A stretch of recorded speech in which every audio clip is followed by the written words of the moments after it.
Capitalist ട്രേഡറിൻ്റെ daily market അനാലിസിസിലേക്ക് എല്ലാവർക്കും സ്വാഗതം. നമ്മൾ ഇന്ന് അനലൈസ് ചെയ്യുന്നത് നിഫ്റ്റിയാണ്. ഇന്ന് തീയതി 2024 ആഗസ്റ്റ് 29. ഇന്നത്തെ നിഫ്റ്റി ചാർട്ടാണ് നമ്മളിപ്പോൾ ഇവിടെ കാണുന്നത്. ഡെയിലി ക്യാൻഡിലിൻ്റെ ബേസിസിലാണ് ഇപ്പോൾ ഈ ചാർട്ട് ഞാനിവിടെ വച്ചിരിക്കുന്നത്. മാർക്കറ്റ് ഇന്ന് വളരെ നല്ല ഒരു ഗ്രീൻ ക്യാൻഡിൽ ഫോം ചെയ്തിരിക്കുകയാണ്. മാർക്കറ്റ് ഇവിടുന്ന് നല്ല രീതിയിൽ മുകളിലേക്ക് പോകാൻ സാധ്യതയുണ്ട്. മാർക്കറ്റിന് മുകളിലേക്ക് നല്ല ഒരു മൂവ്മെൻറ്റ് ഇവിടെ കിട്ടാൻ സാധ്യതയുണ്ടെന്നുള്ളതിൻ്റെ സൂചനകളാണ് ഇപ്പോൾ ഈ കാണിക്കുന്നത്. മാർക്കറ്റ് ഓൾ ടൈം ഹൈയിലാണ് നിഫ്റ്റി. ഇന്ന് എക്സ്പയറി ആയിരുന്നു, ഓപ്ഷൻസിൻ്റെ എക്സ്പയറി ആയിരുന്നു, മന്ത്ലി ഓപ്ഷൻ്റെയും എക്സ്പയറി ആയിരുന്നു, വീക്ക്ലി ഓപ്ഷൻ്റെയും എക്സ്പയറി ആയിരുന്നു. ആ രീതിയിൽ വളരെ ഇമ്പോർട്ടൻ്റ് ആയിട്ടുള്ള ഒരു ദിവസമായിരുന്നു ഇന്ന് മാർക്കറ്റിൽ. നല്ല ഒരു ക്യാൻഡിൽ ഫോം ചെയ്തു. മുകളിലേക്ക് മാർക്കറ്റ് സെപ്റ്റംബർ സീരീസിൽ നമുക്ക് നല്ല മൂവ്മെൻറ്റ് കിട്ടും എന്നുള്ള ഒരു പ്രതീക്ഷ നമുക്ക് നൽകിക്കൊണ്ടാണ് ഓഗസ്റ്റിൽ നിഫ്റ്റി ക്ലോസ് ആവുന്നത്. നമുക്ക് മാർക്കറ്റിനെ അനലൈസ് ചെയ്യുകയാണെങ്കിൽ ഇതിനു മുമ്പ് മാർക്കറ്റ് ഓൾ ടൈം ഹൈ എത്തിയത് 1 ഓഗസ്റ്റിനായിരുന്നു. അതിനുശേഷം പിന്നെ ആ ഒരു ലെവലിലേക്ക് മാർക്കറ്റ് കയറി വരുന്നത് ആഗസ്റ്റ് 26 അതിനുശേഷം പിന്നെ ഇത് മൂന്നാമത്തെ ദിവസമാണ്. ആഗസ്റ്റ് 26 കഴിഞ്ഞ് 27, 28, 29. ഈ 3 ദിവസങ്ങളിലും മാർക്കറ്റ് ഏകദേശം അതേ ലെവലിൽ തന്നെ നിൽക്കുകയായിരുന്നു. അത് വളരെ സ്വാഭാവികമാണ്. കാരണം നമ്മളെപ്പോഴും മാർക്കറ്റ് മൂവ് ചെയ്തൊരു റെസിസ്റ്റൻസിലെത്തുമ്പോൾ അല്ലെങ്കിൽ ഒരു സപ്പോർട്ടിലെത്തുമ്പോൾ അവിടെ മാർക്കറ്റ് ഒന്ന് സമയം സ്പെൻഡ് ചെയ്യാനുള്ള ഒരു സാധ്യതയുണ്ട്. 1, 2, 3 ക്യാൻഡിൽ അല്ലെങ്കിൽ ചിലപ്പോൾ അതിലധികം ക്യാൻഡിൽ ആ ഒരു ഏരിയയിൽ തന്നെ ഫോം ചെയ്തിട്ട് പിന്നെയാണ് ആ ഒരു റേഞ്ച് ബ്രേക്ക് ചെയ്തിട്ടാണ് അത് അവിടുന്ന് മുകളിലേക്ക് മൂവ് ചെയ്യുന്നത്. അപ്പോൾ സ്വാഭാവികമായിട്ടും ഇവിടെ വളരെ ശക്തമായ റെസിസ്റ്റൻസ് ആണ്. കാരണം ഇതിനു മുമ്പുള്ള ഓൾ ടൈം ഹൈയിലേക്കാണ് മാർക്കറ്റ് എത്തിയത്. അപ്പോൾ 2-3 ദിവസം മാർക്കറ്റ് അവിടെ സ്പെൻഡ് ചെയ്തതിന് ശേഷം ഇന്ന് നല്ല രീതിയിൽ ഒരു ഗ്രീൻ ക്യാൻഡിൽ ഫോം ചെയ്ത് മുകളിലേക്കുള്ള ഒരു മൂവ്മെൻറ്റ് നമുക്ക് പ്രതീക്ഷയ്ക്ക് വക നൽകുന്നു. മാർക്കറ്റിന് മുകളിലേക്ക് എത്ര വരെ പോകും എന്നുള്ളതാണ് നമ്മളുടെ ചോദ്യം. അത് മുകളിലേക്ക് പോകുന്നത് എവിടം വരെ എന്ന് കാണാനായിട്ട് നമുക്ക് ഇതിന് മുന്നേ ഉള്ള റെഫറൻസുകളൊന്നുമില്ല. കാരണം മാർക്കറ്റ് ഓൾ ടൈം ഹൈയിലാണ്. അപ്പോൾ സ്വാഭാവികമായിട്ടും മറ്റുള്ള വഴികൾ നമ്മൾ ആശ്രയിക്കേണ്ടി വരും. ഒരു വഴി എന്ന് പറയുന്നത് ഫിബൊനാച്ചി റിട്രേസ്മെൻ്റ് ആണ്. മാർക്കറ്റ് ഇതിനു മുമ്പ് മുകളിൽ നിന്ന് താഴേക്ക് എത്ര മൂവ് ചെയ്തു എന്നുള്ളതിൻ്റെ അടിസ്ഥാനത്തിൽ നമുക്ക് മുകളിലേക്കുള്ള ലെവൽസിൻ്റെ ഒരു ഏകദേശ ധാരണയിലേക്ക് എത്താൻ കഴിയും. മാർക്കറ്റിൽ ഇപ്പോൾ മുകളിൽ നിന്ന് താഴേക്ക് എത്ര വരെ പോയി എന്ന് ചോദിക്കുമ്പോൾ ഒരു ചെറിയ കൺഫ്യൂഷൻ ഉണ്ടാകാൻ സാധ്യതയുണ്ട്. താഴത്തെ സപ്പോർട്ട് ലെവൽ ഞാൻ മാർക്ക് ചെയ്തിരിക്കുന്നത് ഏറ്റവും കൂടുതൽ തവണ റെസ്പെക്റ്റ് ചെയ്യപ്പെട്ട ഒരു ലെവലിലേക്കാണ്. എന്നാൽ ആക്ച്വലി മാർക്കറ്റ് അതിനേക്കാളും കുറച്ചും കൂടി താഴേക്ക് പോയി. നമുക്ക് ഏത് രീതിയിൽ വേണമെങ്കിലും അതിനെ മാർക്ക് ചെയ്യാം. താഴെ തന്നെ കൊണ്ടുവച്ചിട്ട് വേണമെങ്കിലും മാർക്ക് ചെയ്യാം. അതല്ലെങ്കിൽ നമ്മളുടെ ഈ സപ്പോർട്ട് ലെവലിൽ കൊണ്ടുവച്ചിട്ട് വേണമെങ്കിലും നമുക്ക് ഈ ലെവൽ മാർക്ക് ചെയ്യാം. എങ്ങനെയാണെങ്കിലും ഏകദേശമുള്ള ഒരു ഏരിയയിലേക്കാണ് നമ്മൾ എത്തിപ്പെടുന്നത്. കൃത്യമായ ഒരു ലൈനിൽ അല്ല നമ്മൾ പോയിട്ട് റിവേഴ്സ് ആവുന്നത്, അല്ലെങ്കിൽ അവിടെ പോയിട്ട് റെസിസ്റ്റൻസ് നമുക്ക് നേരിടേണ്ടി വരുന്നത്. അതൊരു ഏരിയയാണ്. അവൻ ചെറിയ വ്യത്യാസങ്ങൾ അങ്ങോട്ടും ഇങ്ങോട്ടുമൊക്കെ ഉണ്ടാവാൻ സാധ്യതയുണ്ട്. എന്തായാലും നമുക്ക് മാർക്ക് ചെയ്യാം ആ ഏരിയകൾ. ഞാനിപ്പോൾ താഴെ ഈ സപ്പോർട്ട് ലെവലിൽ ഫിബൊനാച്ചി റിട്രേസ്മെൻറ്റ് വെച്ചിട്ടാണ് ഇത് ചെയ്യുന്നത്. ഇപ്പോൾ നിങ്ങൾ കാണുന്നത് പോലെ 1.272 ലെവൽ, ഫിബൊനാച്ചി റിട്രേസ്മെൻറ്റ് 1.272 ലെവലിൽ 25,275 നമുക്കിതിന് മുകളിലൊരു റെസിസ്റ്റൻസ് കാണാൻ കഴിയുന്നത്. അത് കഴിഞ്ഞിട്ട് മുകളിലേക്ക് വീണ്ടും മാർക്കറ്റ് പോവുകയാണെങ്കിൽ 25,584 റെസിസ്റ്റൻസ് ഉണ്ട്. അത് വളരെ ശക്തമായ റെസിസ്റ്റൻസ് ആണ്. 1.618 ഫിബൊനാച്ചി ലെവലിൽ വളരെ ശക്തമായിട്ടുള്ളൊരു റെസിസ്റ്റൻസ് നമുക്ക് അവിടെ കാണാം. അവിടുന്ന് മുകളിലേക്ക് പോവുകയാണെങ്കിൽ പിന്നെ മാർക്കറ്റ് 26,000 വളരെ അടുത്ത് 25,926 പോയിട്ടാണ് പിന്നെ റെസിസ്റ്റൻസ് ഫോം ചെയ്യുന്നത്. സോ ഈ ഒരു ലെവലിലേക്ക് എത്താനായിട്ട് ചിലപ്പം ഒന്നിലധികം ദിവസങ്ങൾ എടുക്കും. അതുകൊണ്ട് തന്നെ നമ്മൾ അതിനെ മുകളിലേക്ക് ഇപ്പോൾ മാർക്ക് ചെയ്യേണ്ട കാര്യമില്ല. ഈ ഫിബൊനാച്ചി റിട്രേസ്മെൻറ്റ് ടൂൾ നമ്മൾ മാറ്റുകയാണ്. ഓക്കെ, അപ്പം നമുക്ക് വളരെ ക്ലിയർ ആയിട്ട് കാണാൻ കഴിയും മുകളിലേക്ക് മാർക്കറ്റ് മൂവ് ചെയ്യുകയാണെങ്കിൽ ഇത് എവിടെ ചെന്നിട്ട് ഒരു റെസിസ്റ്റൻസ് നേരിടാനുള്ള സാധ്യതയുണ്ടെന്നുള്ളതിൻ്റെ ഒരു ഏകദേശ ധാരണ. ഓക്കെ, കൃത്യമായ ഒരു ഏരിയ അല്ല ഇത് എന്ന് ഞാൻ പറഞ്ഞു കഴിഞ്ഞു. അപ്പോൾ ഇതനുസരിച്ചിട്ട് ഈ ഒരു ലെവലുകൾ നമ്മൾ മാർക്ക് ചെയ്തിരിക്കുന്ന ലെവലുകൾ അനുസരിച്ചിട്ട് മുന്നോട്ടുള്ള ട്രേഡിങ്ങിനെ കുറിച്ച് നമുക്ക് പ്ലാനിങ് നടത്താം. മാർക്കറ്റ് മുകളിലേക്ക് പോവുകയാണെങ്കിൽ ഈ പറയുന്ന സ്ഥലങ്ങളിലെല്ലാം നമ്മൾ വളരെ കോഷ്യസ് ആയിരിക്കണം. മാർക്കറ്റ് താഴേക്ക് പോവുകയാണെങ്കിൽ നമ്മൾ താഴെ സപ്പോർട്ട് ലൈൻസ് ഒക്കെ ഓൾറെഡി മാർക്ക് ചെയ്ത് കഴിഞ്ഞു.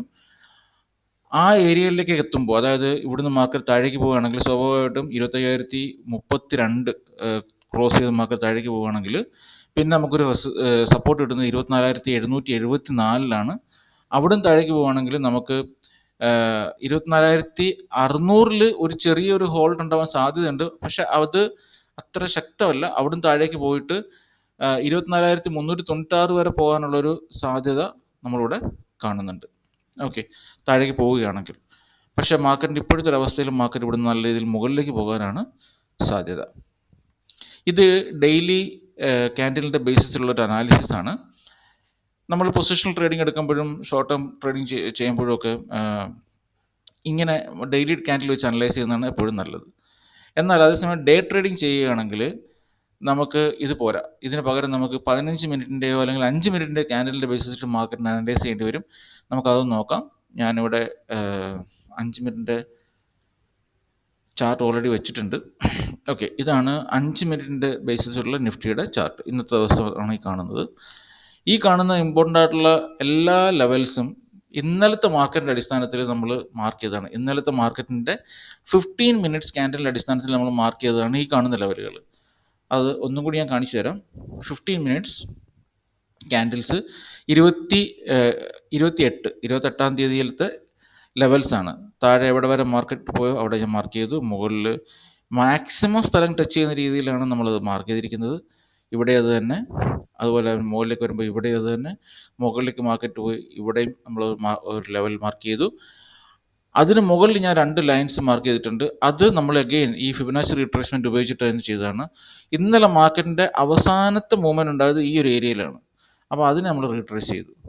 ഇവിടെ വെച്ചിട്ട് ഇവിടെ വരെ ഞാൻ എടുത്തിട്ട് മുകളിലേക്ക് റീട്രേസ് ചെയ്തപ്പോൾ കിട്ടിയ 2 ലെവൽസാണ് ഈ കാണുന്നത്. 1.272 ലെവലിൽ 25,144 റെസിസ്റ്റൻസ് കാണുന്നുണ്ടായിരുന്നു. അതുപോലെ 1.618 ലെവലിൽ 25,175 ഒരു റെസിസ്റ്റൻസ് നമുക്ക് കാണാൻ കഴിയുന്നുണ്ടായിരുന്നു. അത് രണ്ടും നമ്മൾ മാർക്ക് ചെയ്തു. മാർക്ക് ചെയ്തിട്ട് ഇന്നത്തെ ദിവസത്തെ ട്രേഡിങ്ങിലേക്ക് കടന്നു. ഓക്കെ, അപ്പോൾ ഇന്നത്തെ ദിവസം 5 മിനിറ്റ് ക്യാൻഡിലിൽ വെച്ചിട്ട് നമ്മൾ ട്രേഡ് ചെയ്യുകയാണെങ്കിൽ ഇന്നലെ നമ്മൾ മാർക്ക് ചെയ്ത ലെവൽസൊക്കെ നമ്മൾ എത്രമാത്രം സഹായിച്ചിട്ടുണ്ട് എന്നൊന്ന് നോക്കാം. മാർക്കറ്റ് ഓപ്പൺ ആയത് ഇവിടെയാണ്. ഇന്നലെ മാർക്കറ്റ് എവിടെയാണ് ക്ലോസ് ചെയ്തത് അവിടെ അതിനേക്കാളും വളരെ ചെറിയ ഒരു വ്യത്യാസത്തിൽ താഴെ മാർക്കറ്റ് ഓപ്പണായ ഉടൻ തന്നെ രണ്ടാമത്തെ ക്യാൻഡിൽ തന്നെ മാർക്കറ്റ് മുകളിലേക്കുള്ള മൂവ്മെൻറ്റ്സിൻ്റെ ഇൻഡിക്കേഷൻ തരികയും ചെയ്തു. മാർക്കറ്റിൻ്റെ ഫസ്റ്റ് ക്യാൻഡിൽ എന്ന് പറയുന്നത് തന്നെ ഒരു ഇമ്പോർട്ടൻ്റ് ലെവലിലാണ്. അത് നമുക്ക് സപ്പോർട്ടായിട്ട് കണക്കാക്കുകയാണെങ്കിൽ രണ്ടാമത്തെ ക്യാൻഡിൽ ആ സപ്പോർട്ടിൻ്റെ ബലത്തിൽ മുകളിലേക്ക് മൂവ് ചെയ്തു. മാർക്കറ്റ് അവിടെ നിന്ന് നല്ല രീതിയിൽ മുകളിലേക്ക് പോയി. നമ്മൾ ഈ കണ്ടിന്യൂസ്ലി കാണുന്ന ഈ ലൈൻ എന്ന് പറയുന്നത് 20 EMA ആണ്, എക്സ്പോണൻഷ്യൽ മൂവിങ് ആവറേജ് 20 ക്യാൻഡിൽസിൻ്റെ. അതായത് ഇതിനു മുമ്പുള്ള 20 ക്യാൻഡിലിൻ്റെ ആവറേജാണ് നമുക്ക് ഓരോ പൊസിഷനിലും നമുക്ക് തരുന്നത്. അത് നമുക്ക് എപ്പോഴും ഈ 20 EMA എന്ന് പറയുന്ന ഒരു റെസിസ്റ്റൻസ് ആയിട്ടും സപ്പോർട്ടായിട്ടും വർക്ക് ചെയ്യും. അപ്പോൾ ഇവിടെ താഴെ നിന്ന് പ്രൈസ് മുകളിലേക്ക് വരുമ്പോൾ 20 EMA ഒരു റെസിസ്റ്റൻസ് ആണ്. അപ്പോൾ ഇവിടെ എത്തിയപ്പോൾ 20 EMA മാത്രമല്ല, അവിടെ ഓൾറെഡി ഒരു ഇമ്പോർട്ടൻ്റ് ഒരു ലെവലും കൂടിയാണ്. അവിടെ മാർക്കറ്റിനെ റെസിസ്റ്റ് ചെയ്തു. പ്രൈസ് കുറേ നേരം അവിടെ നിന്നു, എന്നിട്ടും വീണ്ടും മുകളിലേക്ക് കയറി. അപ്പോൾ ഈ ഒരു കയറ്റം എന്ന് പറയുന്നത് ശക്തമായൊരു കയറ്റമാണ്. അല്ലെങ്കിൽ അവിടെ കയറാൻ കഴിയില്ല. അത് കയറുന്നത് നല്ലൊരു മൊമെൻറ്റത്തോടു കൂടിയാണ്. അത് സ്വാഭാവികമായിട്ടും നമുക്ക് ഇവിടെ ഈ ക്യാൻഡിൽ കാണാം. നല്ല ഒരു മൊമെൻറ്റം മുകളിലേക്ക് കിട്ടി. മാർക്കറ്റ് അടുത്ത് അതിന് തൊട്ട് മുകളിലത്തെ ഇമ്പോർട്ടൻ്റ് ലെവൽ ക്രോസ് ചെയ്ത് അവിടെ കുറച്ച് നേരം സ്പെൻഡ് ചെയ്തു. അപ്പോൾ ഇവിടെ നമുക്ക് നല്ലൊരു മൂവ്മെൻറ്റ് കിട്ടിയിട്ടുണ്ട്. അതിനുശേഷം ഇവിടെ കുറച്ച് നേരം മാർക്കറ്റ് സൈഡ് വൈസ് മൂവ് ചെയ്തതിന് ശേഷം ചെറുതായിട്ടൊന്ന് താഴേക്ക് വന്നിട്ട് വീണ്ടും മുകളിലേക്ക് കയറി. ഈ മുകളിലേക്കുള്ള ഈ കയറ്റം എന്ന് പറയുന്നത് എഗെയിൻ ഒരു ഇമ്പോർട്ടൻ്റ് ലെവലിനെ ക്രോസ് ചെയ്യുന്നു. പ്ലസ് നമ്മളുടെ 20 EMA ക്രോസ് ചെയ്തിട്ട് രണ്ടിൻ്റെയും കൂടെ സപ്പോർട്ട് എടുത്തിട്ട് മുകളിലേക്ക് പോവാണ്. സ്വാഭാവികമായിട്ടും നമുക്കിവിടെ നല്ലൊരു മൊമെൻറ്റം വീണ്ടും കിട്ടി. ഈ മൊമെൻറ്റത്തിൽ നമ്മളുടെ മാർക്കറ്റ് നേരെ നമ്മൾ മാർക്ക് ചെയ്ത ഏറ്റവും ഉയർന്ന ലെവലിലേക്ക്, അതായത് 25,175 പോയി ടച്ച് ചെയ്തിട്ട് തിരിച്ചു വന്ന് താഴെ തൊട്ട് താഴെയുള്ള ലെവലിൽ വന്നു. അവിടെ കുറച്ച് നേരം സ്പെൻഡ് ചെയ്തു.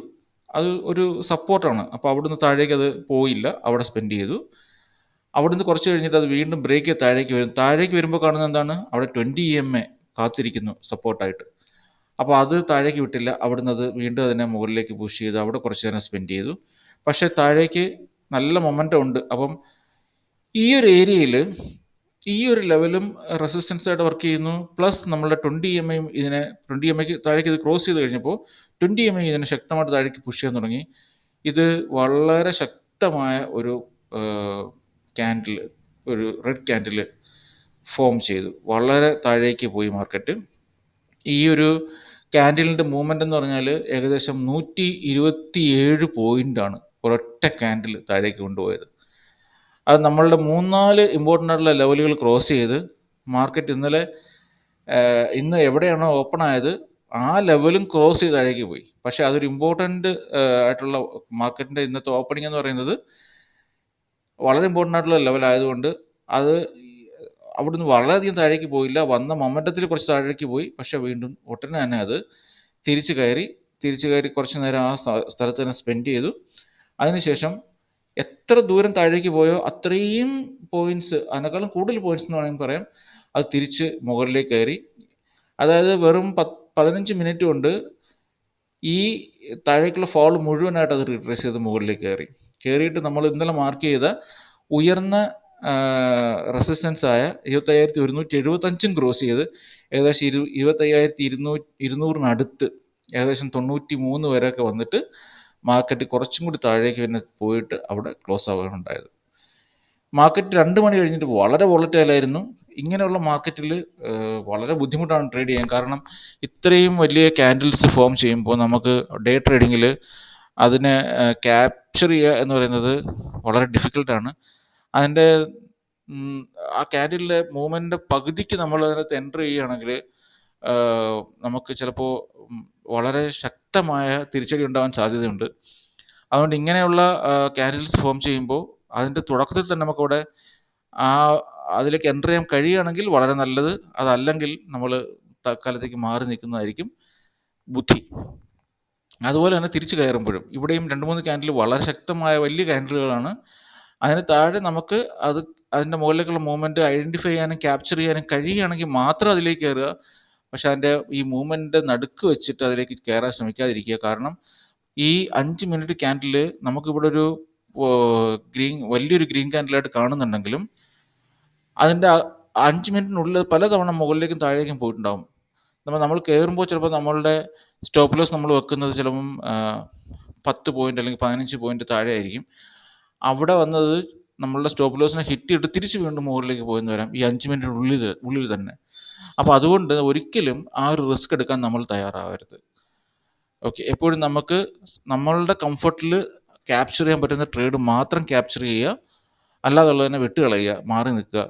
മാർക്കറ്റ് നമുക്ക് അനുകൂലമായി വരുമ്പോൾ മാത്രം വീണ്ടും എൻ്റർ ചെയ്യുക. ഓക്കെ, അപ്പം അതാണ് ഇന്നത്തെ മാർക്കറ്റിൻ്റെ മൂവ്മെൻറ്റ്. ഇനി നാളെ മാർക്കറ്റ് ഇന്നത്തെ ക്യാൻഡിൽസിൻ്റെ അനുസരിച്ച് നമ്മൾ മാർക്കറ്റ് എങ്ങനെ മൂവ് ചെയ്യുക, അല്ലെങ്കിൽ ഈ ലെവൽസിനെ എങ്ങനെ നമ്മൾ മാർക്ക് ചെയ്യും എന്ന് നോക്കുകയാണെങ്കിൽ നമുക്ക് 15 മിനിറ്റിൻ്റെ ക്യാൻഡിൽ എടുക്കാം വീണ്ടും.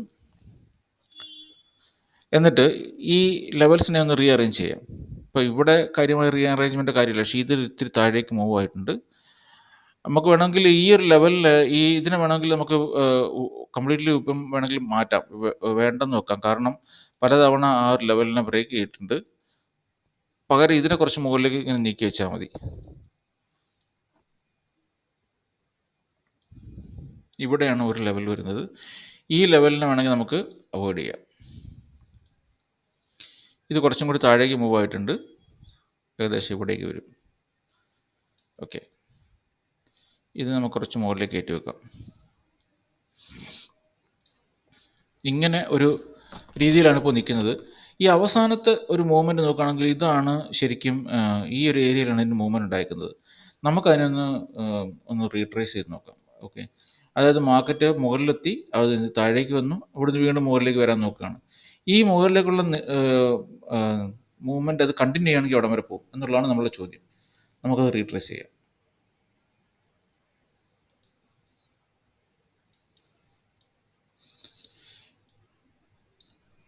ഇത് മുകളിലേക്ക് പോവുകയാണെങ്കിൽ സ്വാഭാവികമായിട്ടും നേരത്തെ മാർക്കറ്റ് ഇവിടെ വരെയാണ് എത്തിയത്. അതായത് ഏകദേശം 188, 190 പോയിന്റ് വരെ എത്തിയിട്ടുണ്ടായിരുന്നു. ആ പോയിന്റ് ഇപ്പോഴും സജീവമായിട്ടാണ് നിൽക്കുന്നുണ്ട്. അപ്പം സ്വാഭാവികമായിട്ടും അവിടെ എത്തിയിട്ട് വീണ്ടും തിരിച്ചു വരാൻ സാധ്യതയുണ്ട്. അത് ക്രോസ് ചെയ്ത് മുകളിലേക്ക് പോവുകയാണെങ്കിൽ പിന്നെ നമുക്കുണ്ടാകാൻ പോകുന്ന റെസിസ്റ്റൻസ് എന്ന് പറഞ്ഞാൽ 200-ൽ ഒരു സ്വാഭാവികമായിട്ടുള്ള റെസിസ്റ്റൻസ് ഉണ്ട്. 222-ൽ അഗെയിൻ മറ്റൊരു റെസിസ്റ്റൻസ് നമുക്ക് നേരിടാൻ സാധ്യതയുണ്ട്. അതിന് മുകളിലേക്ക് നമ്മൾ പോവുകയാണെങ്കിൽ നമുക്ക് 235 ഒരു റെസിസ്റ്റൻസ് ആയിട്ടുണ്ട്. പക്ഷെ നമുക്ക് വേണമെങ്കിൽ അതിനെ ഒഴിവാക്കാം. കാരണം 222 ബ്രേക്ക് ചെയ്ത് മുകളിലേക്ക് വരികയാണെങ്കിൽ അത് 252 വരെ പോകാനുള്ള എല്ലാ സാധ്യതയുണ്ട്. തൽക്കാലം നമ്മൾ ഈ 235 എന്നുള്ള ആ ഒരു ലെവലിനെ നമ്മൾ മാർക്ക് ചെയ്യുന്നില്ല. അപ്പം ഇതാണ് ഇപ്പോൾ നമ്മളുടെ ഇപ്പോഴത്തെ ലെവൽസ്. നാളെ മാർക്കറ്റ് മുകളിലേക്ക് പോവുകയാണെങ്കിൽ ഇതൊക്കെ ആയിരിക്കും നമുക്ക് ഉണ്ടാവാൻ സാധ്യതയുള്ള റെസിസ്റ്റൻസുകൾ. മാർക്കറ്റ് താഴേക്ക് വരികയാണെങ്കിൽ ഓൾറെഡി നമ്മൾ മാർക്ക് ചെയ്തിട്ടുണ്ട്, അവിടെയൊക്കെ നമുക്ക് സപ്പോർട്ട് കിട്ടാനുള്ള സാധ്യതയും ഉണ്ട്. എപ്പോഴും 20 EMAയുടെ സപ്പോർട്ട് നമുക്ക് മുകളിലേക്കുള്ള മൂവ്മെൻറ്റിന് വളരെ സഹായിക്കും. അപ്പോൾ ഏതെങ്കിലും ഒരു ഇമ്പോർട്ടൻ്റ് ആയിട്ടുള്ള ഒരു ലെവലിൻ്റെ അടുത്ത് തന്നെ നമുക്ക് 20 EMA അവൈലബിൾ ആണ്. താഴെ നമ്മളുടെ പ്രൈസിൻ്റെ പൊസിഷൻ്റെ താഴെയായിട്ട് 20 EMA ഉണ്ട്, പ്ലസ് ഒരു ഇമ്പോർട്ടൻ്റ് ആയിട്ടുള്ള സപ്പോർട്ട് ഉണ്ടെന്നുണ്ടെങ്കിൽ നമുക്ക് അവിടുന്ന് മുകളിലേക്ക് നല്ലൊരു മൊമെൻറ്റം കിട്ടാനുള്ള സാധ്യതയുണ്ട്. തിരിച്ച് താഴേക്ക് പോകുമ്പോൾ ഏതെങ്കിലും ഒരു റെസിസ്റ്റൻസിൽ തൊട്ട് മുകളിലായിട്ട് 20 EMA നമ്മളെ താഴേക്ക് പുഷ് ചെയ്യാൻ തയ്യാറായിട്ട് നിൽപ്പുണ്ടെങ്കിൽ നമുക്ക് അവിടുന്ന് താഴേക്ക് നല്ല ഒരു മൊമെൻറ്റ് കിട്ടാനുള്ള സാധ്യതയുണ്ട്. അപ്പോൾ നാളെ മാർക്കറ്റിൽ പ്രൈസ് എവിടെ ഓപ്പൺ ചെയ്യുന്നു എന്നുള്ളതിനനുസരിച്ചിരിക്കും അതിൻ്റെ ഫർദർ മൂവ്മെൻറ്റ്. മാർക്കറ്റും ഈ ഒരു മാർക്കറ്റ് ഇന്ന് ക്ലോസ് ചെയ്തിരിക്കുന്ന ഏരിയയ്ക്ക് അടുത്തൊക്കെയാണ് മൂവ് ചെയ്യുന്നതെങ്കിൽ മാർക്കറ്റ് നാളെ മുകളിലേക്ക് തന്നെ പോകാനാണ് സാധ്യത. മാർക്കറ്റ് താഴെ ഒരു ഗ്യാപ്പ് ഡൗണിലാണ് ഓപ്പൺ ആവുന്നതെങ്കിൽ മാർക്കറ്റ് അഗെയിൻ കുറച്ച് നേരം അവിടെ സ്പെൻഡ് ചെയ്തിട്ട് ഈ 20 EMAയുടെ സപ്പോർട്ടിൽ ചിലപ്പോൾ താഴേക്ക് തന്നെ പോകാൻ സാധ്യതയുണ്ട്. പക്ഷേ അതിനെ ബ്രേക്ക് ചെയ്ത് മുകളിലേക്ക് വരികയാണെങ്കിൽ വീണ്ടും ഈ 20 EMA സപ്പോർട്ട് ചെയ്യും, പ്ലസ് നമ്മളുടെ ഈ ഒരു ലെവൽസും സപ്പോർട്ട് ചെയ്യും. മാർക്കറ്റ് ഇവിടെ നിന്ന് തിരിച്ച് മുകളിലേക്ക് തന്നെ കയറും. ഓക്കെ, അപ്പോൾ ഇതാണ് മാർക്കറ്റിൻ്റെ ഇപ്പോഴത്തെ ഒരു പൊസിഷൻ. മാർക്കറ്റിൻ്റെ നാളത്തെ മൂവ്മെൻറ്റ് ആദ്യത്തെ ഒരു 5-10 മിനിറ്റ് കഴിഞ്ഞതിന് ശേഷം എങ്ങനെയാണ് മാർക്കറ്റ് മൂവ് ചെയ്യുന്നത് അനലൈസ് ചെയ്തിട്ട് 20 EMAയുടെ പൊസിഷൻ ചെക്ക് ചെയ്ത് നമ്മളുടെ ഇമ്പോർട്ടൻ്റ് ആയിട്ടുള്ള ലെവൽസ്, നമ്മൾ മാർക്ക് ചെയ്തിരിക്കുന്ന ഇമ്പോർട്ടൻ്റ് ആയിട്ടുള്ള ലെവൽസ് ചെക്ക് ചെയ്ത് നമുക്ക് അനുകൂലമായിട്ടുള്ള സാഹചര്യത്തിൽ ട്രേഡ് എടുക്കുക. എല്ലാവർക്കും നാളെ നല്ല ഒരു ട്രേഡിംഗ് ദിവസം ആയിരിക്കട്ടെ എന്ന് ആശംസിക്കുന്നു. Thank you.